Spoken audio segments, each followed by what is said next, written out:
Welcome to Design 30. Actually, Design More, Despair Less. It's a new title. You're probably wondering where I've been. If you're someone who listened to Design 30 consistently, you're probably wondering what is the deal with the name change. And yeah, there is a lot of things to cover. It's been, I don't know, 6, 7, probably about 7 months since I've posted, I think, a new episode. 6 months. It's been a long time. But there's also been a lot going on. New job was in the picture, just completed 1 year at a new job. And so that was a big part of where my time was going, just trying to get my feet under myself for that and, really just grind and push and get that where I wanted it to be.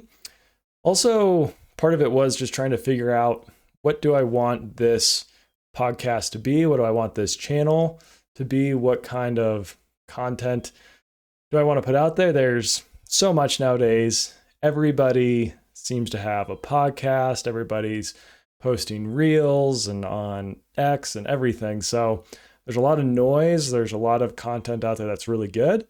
There's probably a lot out there that is also not very useful.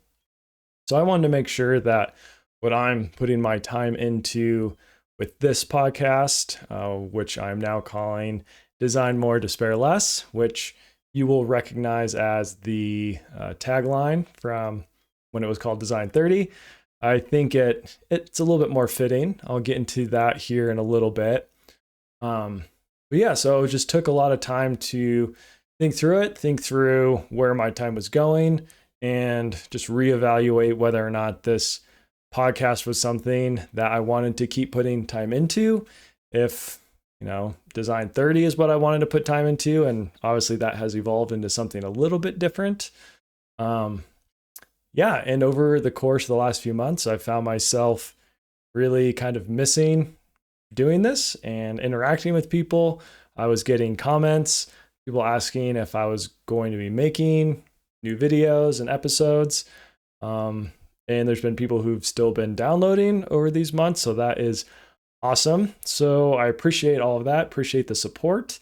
It's really good to hear from people and hear what has been impactful and what has been helpful, what's useful, what have you been able to actually implement in your life and improve yourself as a designer and someone who is also attempting to design more and despair less, because that's, at the end of the day, that's the goal. So I found myself missing this, and so I decided it was time to bring it back. There's been quite a few changes. I think to fit what I'm doing a little bit better, I decided to change from Design 30, which was kind of a fun name, but also didn't really project what the podcast was about, what the channel's about.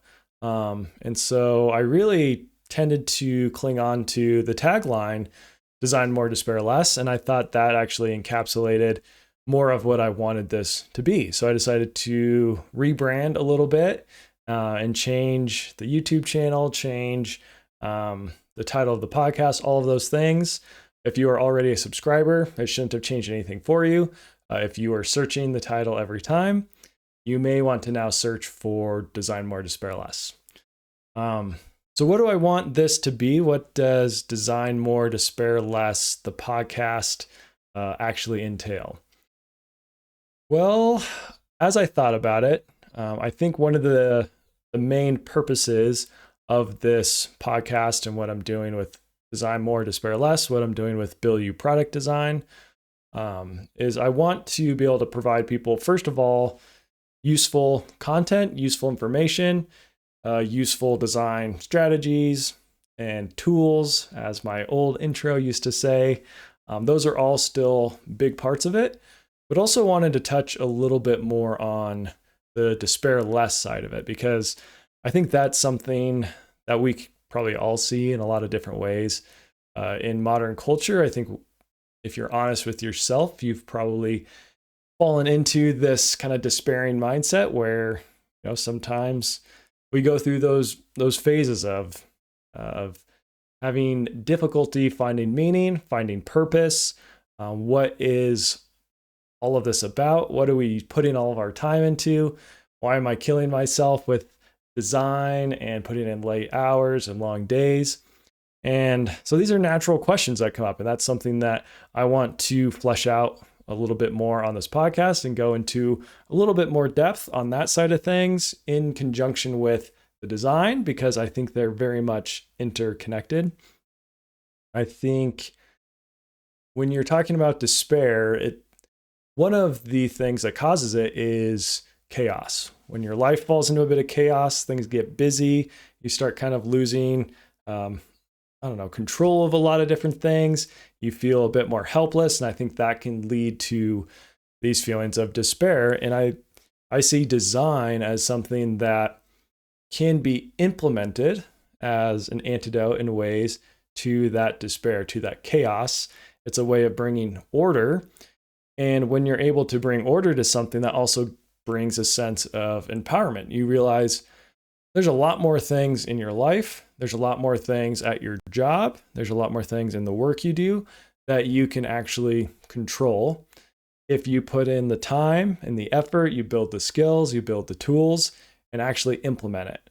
And so I think it's a way to counteract, design is a way to counteract this pit of despair from a great movie. If you get that reference, comment it. I think it's a way to combat that. And the way I kind of think of this is I think of kind of like a crumbled brick home, and that's kind of a despairing setting, right? That's the chaos that surrounds you. And what design is in that situation is looking around at, okay, everything is kind of crumbled down. It's a bit of a mess. Don't even know where to start. But you got to start somewhere. You just start looking for one thing, one brick that's still intact. And that's where you start. Start with that one brick. You find another one, stack that brick, maybe get some mortar. You start holding it all together and you slowly start rebuilding. You slowly start organizing. Maybe you find different bricks of different colors and you start organizing those into groups. You find bricks of different sizes, the broken ones maybe you have to throw out. And that's kind of this process of design. You figure out what do we have to work with, and then you start making decisions, you start organizing things. This relates back to what I've said a lot about design being an organized approach to solving complex problems. And rebuilding a home in this analogy is a very complex problem. And so you need an organized approach to get through it, to get started, and eventually to finish and accomplish your goals. So I think that this concept of design more, despair less is very much interconnected. I think that there's a lot of tools I can provide. There is a lot of thoughts and ideas of ways to combat despair, ways that can kind of creep into our lives that can also be very useful. So I think it's a little bit more of a holistic approach. And that is why I decided to go with Design More, Despair Less as the title. You'll also see that I am using Bilyeu Product Design as my handle on X and also as the handle on Instagram. So also pushing the kind of Bilyeu Product Design, Bilyeu PD. It's not Bilyeu Police Department, even though that's right where my mind goes initially, but kind of fun. Bilyeu Product Design, that's a business that I have where I'm actually designing products, trying to get products out there. That's something I want to talk about more here, maybe challenge listeners to also design more actual products, maybe have some challenges related to that. We will see where things go there. But if you want to find me on X, it'll be at Bilyeu, Bilyeu PD, and the same on Instagram. Also, that X account is a new account. That's another place where I just needed to kind of restart, regroup, kind of cut it out for a little bit and then get back into it. A lot of these social media sites have a tendency to waste a lot of our time. They have a tendency to be a place where maybe people aren't their best selves, a place where you can kind of get these small dopamine or dopaminergic reactions that can be somewhat addicting, but also can suck a lot of your energy and your time. without you even realizing it. So yeah, that is a lot of the background there and why I've taken some months off. But I believe that I've got more of a purpose with the podcast. I think I've focused it a bit more. It's something that's going to provide more useful content and a little bit more holistic content to the listeners. So that's where we're at. If you have thoughts, if you have ideas, if you're just excited for it to be back, please reach out. It's great to hear from people. And yeah, I would just love to hear your thoughts on this. So Design More, Despair Less, that's the podcast. That's the YouTube channel. And I will be bringing a lot of interesting content and a lot more tools for design, as well as a lot of ways to think about design, how to implement it, and how to counteract this temptation or this proclivity of people to kind of fall into the state of despair. So that's it. Design More, Despair Less is back. Excited to start creating more videos and interacting with people, and overall just providing some useful content. So that's it. Please follow on whatever social media you use, Instagram, X. Please subscribe on YouTube. As always, that is one of the best ways to actually support what I'm doing, trying to build up that subscriber base and get the word out that this is back up and running. So if you could share it, that would also be very helpful. Okay, and as you probably recall from before, my sign-off line is Design More, Despair Less, and thank you so much for watching.